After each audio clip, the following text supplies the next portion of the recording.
नमस्कार, स्वागत है आपका के न्यूज में और मैं हूं आपके साथ परी शर्मा। बुलेटिन में आगे बढ़ने से पहले नजर डालते हैं अब तक की हेडलाइंस पर। हेडलाइंस के प्रायोजक हैं रतन सिंह सराफ एंड सन्स, जहां 1928 से कायम है संपूर्ण गुणवत्ता। और रिफ्रेश, एक ऐसा एहसास जो कर दे आपको रिफ्रेश।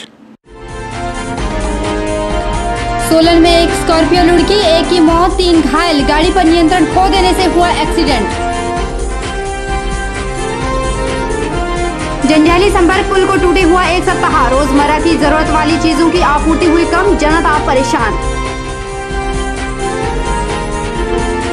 लगातार बारिश के चलते नाचन के एक मकान पर खतरे के बादल, क्षेत्र में सड़क निकलने के बाद हुई मकान की है दुर्दशा। और सोलन में जारी पाइका खेल प्रतियोगिता हुई संपन्न, चयनित खिलाड़ी लेंगे राज्य स्तरीय खेलों में भाग।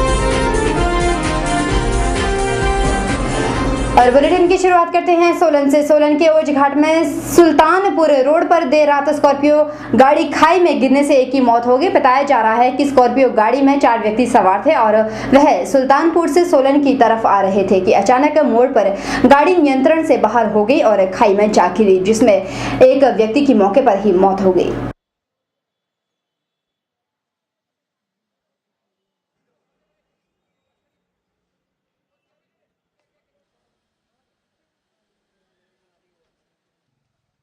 सोलन के ओज घाट में सुल्तानपुर रोड पर देर रात स्कॉर्पियो गाड़ी खाई में गिरने से एक की मौत हो गई है। बताया जा रहा है कि मृतक संजीव ही गाड़ी चला रहा था। गाड़ी खाई में गिरने से संजीव शर्मा की मौके पर ही मौत हो गई और बाकी गाड़ी में सवार लोगों को चोटें आई हैं। दुर्घटना के क्या कारण रहे और क्यों असंतुलित हुई, इन सभी पहलुओं पर पुलिस द्वारा जाँच की जा रही है। सोलन के अतिरिक्त पुलिस अधीक्षक पदम ठाकुर ने मामले की पुष्टि की है। स्कॉर्पियो गाड़ी जो शूलिनी यूनिवर्सिटी से सोलन आ रही थी, टटूल एक जगह है उसके पास ये दुर्घटनाग्रस्त हो गई और स्कॉर्पियो गाड़ी के जो ड्राइवर है संजीव शर्मा, उसकी मौके पे डेथ हो गई, जिसका पोस्टमार्टम जोनल हॉस्पिटल सोलन में हो रहा है। इस सिलसिले में हमने मुकदमा दर्ज किया। सोलन हाईवे पर आए दिन हादसे होते ही जा रहे हैं, जिसकी वजह से स्थानीय लोगों में भी दहशत है। फिलहाल पुलिस ने शव को कब्जे में ले लिया है और पोस्टमार्टम के लिए भेज दिया है। पुलिस द्वारा मामला दर्ज कर आगामी आवश्यक कार्रवाई की जा रही है।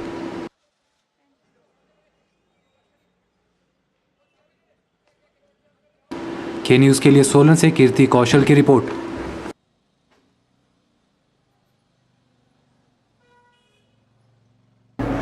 मंडी संसदीय क्षेत्र में लोकसभा उपचुनाव में प्रतिभा सिंह की जीत के चलते कांग्रेसी गदगद नजर आ रहे हैं। सोमवार को मंडी में आयोजित एक पत्रकार वार्ता में जिला कांग्रेस कमेटी के अध्यक्ष पूरनचंद ठाकुर ने कांग्रेस कार्यकर्ताओं व मंडी की जनता का आभार जताया। वहीं उन्होंने बीजेपी को घेरने में भी कोई कसर नहीं छोड़ी। पूरन विश्वास जताया कि प्रदेश की कांग्रेस सरकार जनता के भरोसे पर खरा उतरेगी। कांग्रेस प्रत्याशी की जीत कांग्रेसियों के लिए सोने पर सुहागा कहावत बयां कर रही है। एक तो पहले से ही कांग्रेस सरकार सत्ता पर काबिज है, वहीं अब लोकसभा उपचुनाव में कांग्रेस प्रत्याशी का जीतना कांग्रेसियों के लिए दोहरी खुशी दे रहा है। मंडी में पत्रकारों से बातचीत करते हुए कांग्रेस जिला अध्यक्ष पूर्णचंद ठाकुर ने कहा कि कांग्रेस सरकार जनता के विश्वास पर खरा उतरेगी। विश्वास के साथ कि जो विकास के काम रुके पड़े हुए हैं उनको बढ़ाएंगे और श्रीमती प्रतिभा सिंह जी जो है, जो भी उनकी समस्या होगी उन समस्याओं का समाधान, चाहे वो केंद्र सरकार के स्तर का हो चाहे राज्य सरकार के स्तर का हो, उनको जो है उनका समाधान करेंगे। और भारतीय जनता पार्टी का इसमें जो है जनता ने जो साथ किया हुआ है, इसके लिए मैं एक बार फिर जो है पूरी संसदीय चुनाव क्षेत्र के सभी मतदाताओं का बहुत बहुत धन्यवाद करना चाहता हूँ। वहीं कांग्रेस जिलाध्यक्ष ने जहां आम जनता को प्रतिभा सिंह की जीत के लिए धन्यवाद किया, वहीं उन्होंने बीजेपी पर भी कई प्रहार किए। कि हिमाचल प्रदेश में कांग्रेस पार्टी की सरकार वीरभद्र सिंह जी के नेतृत्व में एक बहुत ही सही ढंग से काम कर रही है, लोगों की समस्या का समाधान कर रही है और विकास के कामों को वीरभद्र सिंह जी की सरकार बनने से जहां भारतीय जनता पार्टी के समय कामों को रुकावट आई थी, आज वो युद्ध स्तर पर काम होने जा रहे हैं। निश्चित ही कांग्रेस प्रत्याशी प्रतिभा सिंह ने भारी मतों से जीत दर्ज करवाई है, लेकिन कांग्रेस को आने वाले लोकसभा चुनावों के लिए भी तैयार रहना होगा, क्योंकि इस अंतराल के दौरान कड़ी मेहनत करके ही प्रतिभा सिंह एक बार फिर जनता के दिलों में अपनी जगह कायम रख पाएंगी। कैमरा पर्सन लोकेश के साथ ब्यूरो रिपोर्ट के न्यूज़। उत्तराखंड में हुई भारी त्रासदी ने कई श्रद्धालुओं को अपनी चपेट में लिया है। कई घर तहस नहस हो गए और कई श्रद्धालुओं को मौत ने अपने आगोश में सुला दिया, तो कई श्रद्धालुओं को रेस्क्यू ऑपरेशन द्वारा निकाला गया। वहीं उत्तराखंड के लोगों का बसेरा भी पूरी तरह से उजड़ गया। ऐसे में उन लोगों की मदद के लिए पूरे देश भर से हाथ उठ रहे हैं। इसी कड़ी में सरकाघाट कल्याण सभा ने भी अपने हाथ पीड़ितों की मदद के लिए आगे बढ़ाए हैं।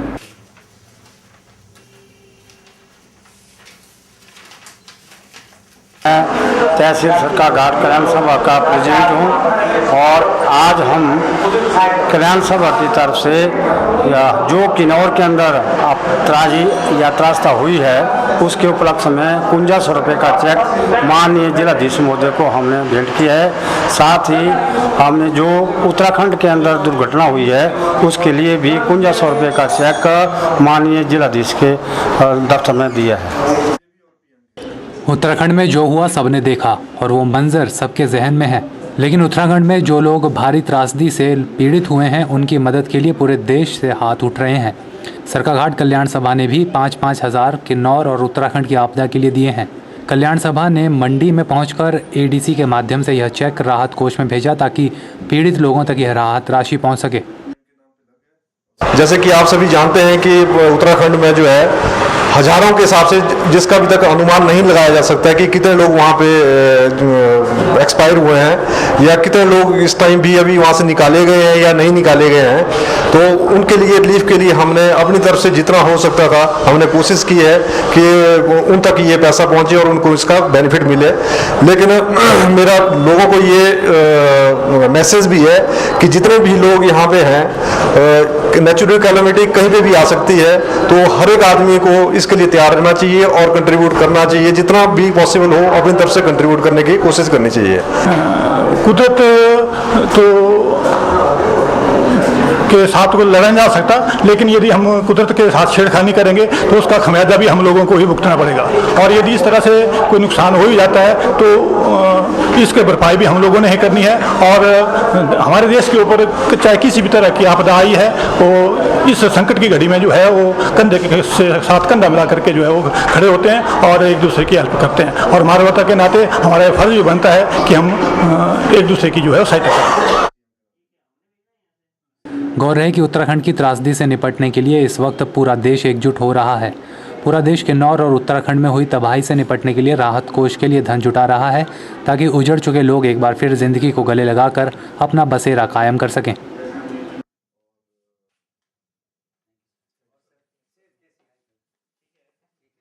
ब्यूरो रिपोर्ट के न्यूज़ मंडी। वहीं उत्तराखंड व किन्नौर में हुई प्राकृतिक आपदा से प्रभावित लोगों की मदद के लिए पूरे भारत वर्ष से लोग आगे आ रहे हैं। ऐसी ही कुछ संस्थाएं सोलन से भी है जो आपदा पीड़ितों के लिए सहायता जुटाने का काम कर रही है। आपको बता दें कि इन संस्थाओं ने सोलन से किन्नौर पीड़ितों के लिए 51,000 और उत्तराखंड पीड़ितों के लिए 1 लाख राशि एकत्रित कर मुख्यमंत्री राहत कोष में जमा करवाई है। सोलन के अखिल भारतीय युवा अग्रवाल सम्मेलन संस्था ने त्रासदी के शिकार लोगों के लिए 1.5 लाख का योगदान जनता के सहयोग से इकट्ठा किया है, जिसमें किन्नौर के लिए 51,000 और उत्तराखंड के लिए 1 लाख रुपए मुख्यमंत्री राहत कोष में जमा करवाए गए हैं। संस्था के सदस्यों ने बताया कि 1.5 लाख की राशि के साथ साथ कुछ खाद्य सामग्री भी एकत्रित की गई है, जिसे उत्तराखंड और किन्नौर भेजा जा रहा है। उन्होंने सोलन की जनता का इस सहयोग के लिए धन्यवाद भी किया। त्रासदी हुई है, इसमें हमारी सोलन की जनता ने भरपूर सहयोग दिया है। छोटे से लेकर बड़े तक हर आदमी ने बहुत ही अच्छे ढंग से, बहुत ही दिल खोल कर सहयोग किया। हमारे पास 1,51,000 रुपये की कलेक्शन हुई है, जिसे हम 1 लाख रुपये उत्तराखंड बाढ़ पीड़ितों के लिए और किन्नौर बाढ़ पीड़ितों के लिए 51,000 रुपये भेज रहे हैं सीएम रिलीफ फंड में। और सोलन की जनता का मैं बहुत आभार प्रकट करता हूँ जिन्होंने हमें इतना सहयोग दिया, जिसमें हमें उम्मीद थी कि हमारे पास 70 से 80,000 रुपये की कलेक्शन हो जाएगी, पर शून्य माता की कृपा से ये कलेक्शन 1,51,000 तक पहुंच गई, दुगने होगी। और इसमें बहुत सारे लोगों ने अपना सहयोग दिया, लगभग 4,000 आदमियों ने अपना सहयोग दिया। मेरा खर्च काट करके उन्होंने अपना सहयोग दिया। भंडारे जो लगे थे उन्होंने आकर अपना सहयोग दिया। बहुत सारे लोग सब लोगों ने मिलकर अपना पूरा सहयोग दिया। आखिर में जो थोड़े बहुत पैसे की कसर थी वो हमें अग्रवाल सभा ने भी डोनेट की।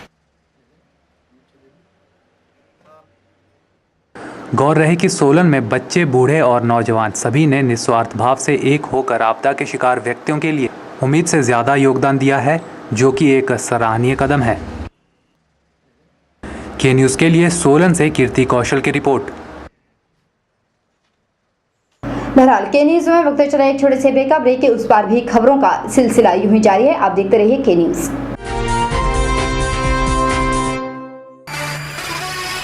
1928 से आपकी सेवा में रतन सिंह सर्राफ एंड सन्स, आभूषणों के निर्माता व विक्रेता। यहाँ पर आपको मिलते हैं खुद द्वारा तैयार किए गए संपूर्ण गुणवत्ता वाले आभूषण। रतन सिंह सर्राफ में पूरी विश्वसनीयता के साथ बनाए जाते हैं स्थानीय व हिमाचली आभूषण। साथ ही यहाँ ब्रांडेड ज्वेलरी भी उपलब्ध है, जैसे अस्मी डायमंड, दिया डायमंड और रिवाज गोल्ड। अस्मी डायमंड पर पाइए 20% तक की छूट। आभूषणों से संबंधी अधिक जानकारी और बेहतर खरीदारी के लिए आज ही संपर्क करें। रतन सिंह सर्राफ एंड सन्स, मोती बाजार, मंडी, हिमाचल प्रदेश।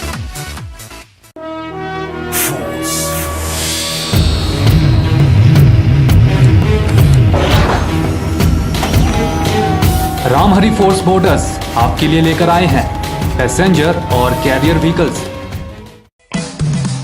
पैसेंजर व्हीकल्स में यहां आपको मिलेंगे tracks gamma, tracks cruiser, traveller luxury, traveller ambulance और 38 seater traveller school bus. Goods carrier vehicles में यहां उपलब्ध हैं drum 40, tracks cargo king, traveller Shaktimaan और ट्रैवलर डिलीवरी वैन। यहाँ व्हीकल मेंटेनेंस की सुविधा भी उपलब्ध है। साथ ही आप कंपनी द्वारा निर्मित विश्वसनीय स्पेयर पार्ट्स की खरीद भी कर सकते हैं। अधिक जानकारी के लिए संपर्क करें Ramhari force, authorised dealers in force motor limited, Gutkar, Mandi. The new force for a new India.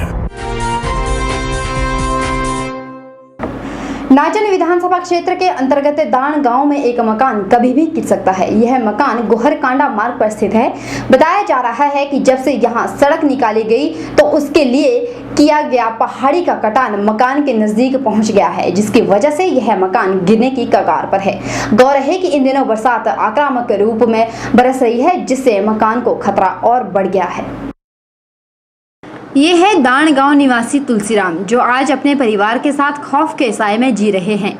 उन्हें डर है कि ना जाने कब उनका ये आशियाना मिट्टी में तब्दील हो जाए।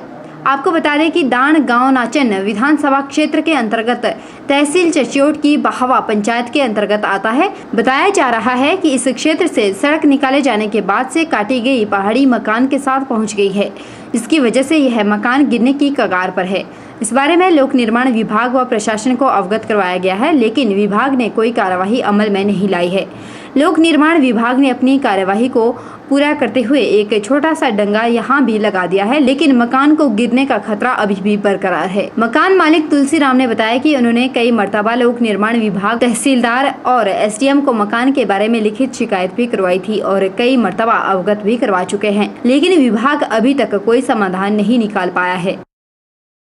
दो गायें हैं, कहाँ रखनी मैंने हो, ना गौशाला है ना कुछ है, खुद अपने के लिए रहने को नहीं। गायें कहाँ पानी में मुश्किल है, रात को कहीं और जगह हो जाता है। सोना गाय कहाँ नहीं मैंने चक के और ठोक के नहीं हुआ मैं ना पीढ़ी कोई कुछ कर सकते हैं। आधा डंगा दिया आधा दिया ने, फिर क्या करना, मैं क्या करूँ मैं, वही समस्या होगी हल। कई एप्लीकेशन दी, एसडीएम को दी है, पीडब्ल्यू के दफ्तर में दी, मेरे को भी कोई भी देखभाल करने है। समस्या नहीं मेरे को, कमाने वाले ने कोई कल आदमी है, 5-6 परिवार, न जमीन है कुछ नहीं, माड़ी मोटी है, क्या करना मैं। कमरा जी मैं क्या जाऊँ, ये तो गिर रहा है, कहाँ जाऊँगा मैं। तो रात को कोई और जगह जाता है, पशु भी और जगह क्या निर्णय मैंने। एक ही कमरा है, वो भी गिर रहा है नीचे सड़क पे। पीडब्ल्यू ने मैं अपना डंगा आधा धोरा छोड़ दिया, मेरे को गिरा दे, नीचे गिर जाऊँगा मैं। गौर है कि इन दिनों बरसात अपना आक्रामक रूप दिखा रही है। ऐसे में मकान के गिरने का खतरा और भी बढ़ सकता है। पीडब्ल्यूडी विभाग को चाहिए कि वह जल्द इस ओर ध्यान दे।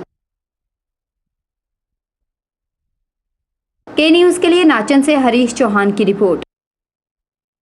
बढ़ते हैं आगे की और बात करते हैं सराज घाटी की। सराज घाटी के बक्सियाड़ में बादल फटने की वजह से मंडी जंजैहली संपर्क पुल को टूटे हुए 1 सप्ताह से ऊपर होने को है, लेकिन अभी तक पुल निर्माण पूरा नहीं हो पाया है, जिसकी वजह से लगभग 20 पंचायतों के लोगों को परेशानी का सामना करना पड़ रहा है। धीरे धीरे दैनिक उपभोग की वस्तुओं में भी कमी आ रही है, जिसकी वजह से लोगों को खासी दिक्कतों का सामना करना पड़ रहा है। किसानों ने बड़ी मेहनत से गोभी उगाई थी ताकि वह थोड़े बहुत पैसे कमाकर अपने परिवार के लिए बचा सके, लेकिन किसानों की इतनी मेहनत बेकार ही जा रही है, क्योंकि मार्केट में गोभी 200 से 300 रुपए प्रति क्विंटल बेचनी पड़ रही है, जिससे पैसा बचाना तो दूर खर्चा तक भी पूरा नहीं हो पा रहा है। उस पर सबसे बड़ी परेशानी तो यह है कि बक्सियाड़ और जंजैहली के बीच स्थित दोनों पेट्रोल पंपों पर भी डीजल और पेट्रोल समाप्त होने की कगार पर है, जिसके चलते बहुत जल्द यातायात सुविधा पर भी प्रभाव पड़ने वाला है। लोगों ने प्रशासन को चेतावनी भरे लहजे में कहा कि जल्द से जल्द व्यवस्था बहाल की जाए, अन्यथा उन्हें संघर्ष का रास्ता अख्तियार करना पड़ेगा। पूरे से पार तक बड़ा भारी ये देना पड़ रहा है और गोभी निकल रही, लोगों की फसलें बड़ी भारी निकल रही है, सड़ रही है, खेत में सड़ रही है। हमें चाहिए सरकार की ये पुल जल्द से जल्द बैर होना चाहिए। बहुत नुकसान हो रहा है, सब्जियां सड़ रही है, डबल कैरी देना पड़ रहा है। यहाँ अनलोड गाड़ी कर रहे हैं, फिर दूसरी जगह हम लोड कर रहे हैं गाड़ी को, और ड्राइवर अपनी मनमानी कर रहे हैं किराए के लिए। कोई कुछ बोलते हैं, कोई ड्राइवर ज़्यादा ले रहे, कोई कम ले रहे। और जो यहाँ से हम सब्जी मंडी के लिए तक गाड़ी करते हैं, वो अपनी मनमानी कर रहे हैं। कोई अनलोड कर रहे हैं हम लोग भी, फिर हमारा माल खराब हो रहा है, फिर नीचे भी हमारा माल कम रेट में बिक रहा है। 3-4 रुपए किलो जा रहा है, जिसकी वजह से किसानों का कुछ नहीं बढ़ रहा, सिर्फ किराए के लिए हो रहा है, या तो ड्राइवरों के लिए हो रहा है, और साथ में किसानों के लिए तो रुपया नहीं बच रहा है। इसके लिए 50 रुपए कट्टा, 25 रुपए कट्टा, तो 100 रुपए कट्टा, और 100 रुपए से एक कट्टे पे खर्च आता है, और 100 रुपए बिक रहा है, और उसकी वजह से किसानों के लिए कोई बेनिफिट नहीं है। उधर लोक निर्माण विभाग के सहायक अभियंता ने कहा कि सड़क व्यवस्था को सुचारू रूप से चलाने में अभी 1 सप्ताह और लग सकता है। इस पुल का निर्माण कार्य हमने युद्ध स्तर पर चलाया है और हम चाहते हैं कि जितना जल्दी से जल्दी ये जो ब्रिज तैयार हो और जनता को इसकी सुविधा मिले। तो हमारा काम दिन रात चला हुआ है, रात को भी 10-11 बजे तक हम इसका काम चलाए रखे हैं, और सारा जितना भी हो सके हम जल्द से जल्द इसको तैयार करने की कोशिश कर रहे हैं। चाह रहे हैं कि हफ्ता 10 दिन में ये ब्रिज जो है तैयार होकर इसके ऊपर से गाड़ी चलनी शुरू होगी। अल्टरनेटिव इसमें लोगों को चलने के लिए 2 रास्ते बनाए हैं जो ब्रिज के ऊपर से हैं टेम्परेरी, और नीचे से भी एक फुट ब्रिज है हमारा, जिसमें से लोगों को आने जाने की सुविधा प्रदान की जाए। इसके लिए अभी कोई भी सुविधा नहीं हो पाई है। यहाँ कोई साइट ही ऐसी है कि इसमें अल्टरनेट रूट बनाना बड़ा मुश्किल है। ब्रिज के दोनों तरफ जो है 4 मकान बने हुए हैं। गौर है कि सराज घाटी में व्यवस्था ठीक न होने की वजह से लोगों को भारी नुकसान झेलना पड़ रहा है, जिसकी वजह से अब स्थानीय लोगों में विभाग के प्रति आक्रोश बढ़ने लग गया है। के न्यूज के लिए सराज से KR कौशल की रिपोर्ट। बहरहाल के न्यूज में वक्त चला एक और छोटी सी ब्रेक के उस पार भी खबरों का सिलसिला यूं ही जारी है। आप देखते रहिए के न्यूज। ताजे फल, रसीले फल, मीठे फल, देसी फल और विदेशी फल, इन फ्रूट्स को देखकर ही मुंह में पानी आ जाए। अगर पानी आ गया तो फिर इनका स्वाद भी चख लीजिए। बात चाहे देसी फलों की हो या फिर विदेशी फलों की, अब आपको कहीं जाने की जरूरत नहीं, क्योंकि मंडी शहर में खुल चुकी है फ्रूट्स गैलरी, जहां आपको ताजे, रसीले, देसी और विदेशी फल बाजार से सस्ते दामों पर मिलेंगे। फलों की खरीदारी के लिए आज ही पहुंचे अरोड़ा फ्रूट गैलरी, नजदीक गांधी चौक, मंडी, हिमाचल प्रदेश। मोबाइल 9418080906। सराज घाटी के लोगों के लिए खुशखबरी। शिकारी योगिनी धूप उद्योग के सौजन्य से जंजैहली कटारू में खुल गया है महिला स्वरोजगार सिलाई कटाई प्रशिक्षण केंद्र। उषा इंटरनेशनल लिमिटेड से संबद्धता प्राप्त, जो आपको देता है सिलाई कटाई और कढ़ाई का संपूर्ण प्रशिक्षण, जिसमें अनुभवी प्रशिक्षक आपको देंगे सिलाई कटाई, हर तरह के परिधान, हैंडबैग, बच्चों के परिधान, टॉडलर्स फ्रॉक, ग्रूमर, साधारण फ्रॉक और पैंटीज इत्यादि का गहन प्रशिक्षण, जिसमें आपको सिखाया जाएगा ऑटोमेटिक जिग जैग सिलाई machine, overlocking, bar tag machine, button hole machine, fashion maker और ट्रेडल मशीन पर काम करने का बेहतरीन तरीका। कोर्स ऑफर्ड 3 से 6 मास साधारण शुल्क के साथ प्रशिक्षण प्रमाण पत्र। तो आज ही संपर्क करें और स्वावलंबी बनकर आजीविका कमाएं। Vijay group of institute, leading college in Himachal Pradesh for quality education and other activities, affiliated to HP University Shimla and approved by HP Government and NCTE. First B.Ed college in Himachal Pradesh, accredited by NAC. Admission registration open for program B.Ed 200 seats, BBA 50 seats, BCA 60 seats and PGDCA 60 seats. Newly introduced JBT course with the intake of 50 seats. Affiliated with HP Board School of Education Dharamshala. Facilities: highly qualified and experienced faculty. Seminar, conference and multi-purpose hall. Language, science, physical science, ET and social science lab. Computer lab with the 24/7 internet facility. Separate hostel facility for boys and girls. For detail, contact Principal Vijay Group of Institute, NH21, opposite ESIC Medical College, near Chowk, District Mandi, Himachal Pradesh.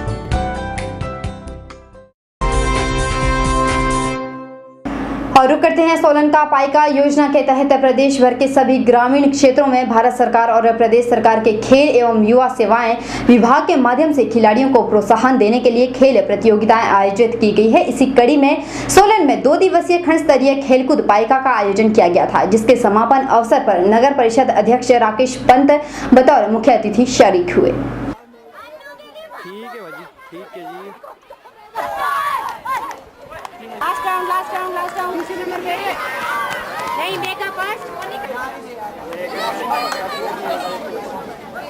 Solan में इस साल छठी पाइका खेलकूद प्रतियोगिता का आयोजन किया गया था। प्रतियोगिता में सोलन खंड के 287 खिलाड़ियों ने आयोजित 10 खेलों में भाग लिया। खिलाड़ियों ने अच्छा प्रदर्शन किया, जिसमें से बेहतरीन खिलाड़ियों का चयन जिला स्तरीय प्रतियोगिता के लिए किया गया। इस दौरान विजयी रहे खिलाड़ियों ने इस आयोजन को खासा सराहा और उम्मीद जाहिर की है कि ऐसे आयोजन निरंतर जारी रहेंगे ताकि खिलाड़ियों को आगे बढ़ने का मौका मिल सके। पाइका जैसे इस साल भी यहाँ हुए ऐसे ही होते रहने चाहिए ताकि गांव के बाकी युवाओं को भी आगे आने का मौका मिल सके। मैंने हॉकी, बास्केटबॉल और रेस में पार्टिसिपेट किया, जिसमें 3000 मीटर की रेस में मैं फर्स्ट आई और 1500 मीटर में भी। और मेरी एम है कि मैं आगे जाके स्पोर्ट्स नेशनल में पार्टिसिपेट करूँ। प्रतियोगिता के आयोजकों ने बताया कि इस प्रतियोगिता का उद्देश्य ग्रामीण क्षेत्र में खेल को बढ़ावा देना है ताकि ग्रामीण क्षेत्रों के खिलाड़ी अपनी प्रतिभा निखारें और उन्हें जिला, राज्य और राष्ट्रीय स्तर पर अपनी प्रतिभा निखारने का मौका मिल पाए।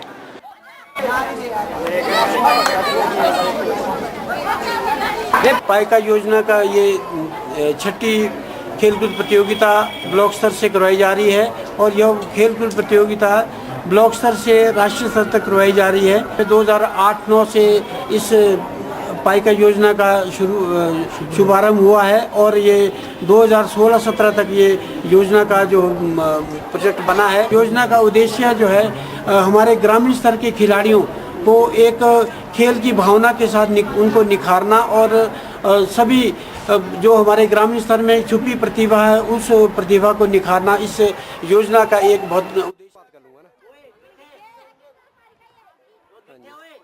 इस मौके पर विजयी रही टीमों व अन्य खिलाड़ियों को इनाम वितरित कर सम्मानित भी किया गया। के न्यूज़ के लिए सोलन से कीर्ति कौशल की रिपोर्ट। बहरहाल के न्यूज़ में वक्त हो चला एक और छोटी सी ब्रेक का। ब्रेक के उस पार भी खबरों का सिलसिला यूं ही जारी है। आप देखते रहिए के न्यूज़।